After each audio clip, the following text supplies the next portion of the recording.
Hi guys, it's a new video about level sensors on a Lexus gx470. I had an issue with the pump not running. Every fuse, relay, everything was good.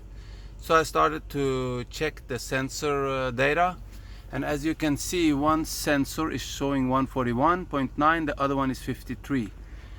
And when I started to jack the car, it's remained 141.9, and the reason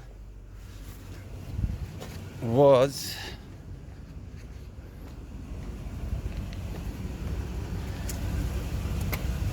that the level sensor you can see here is broke.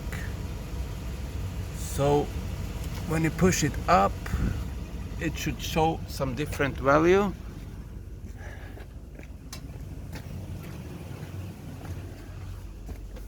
As you can see, it's showing and it's falling down again. So if you have problems with pump not running, please check the sensors first of all.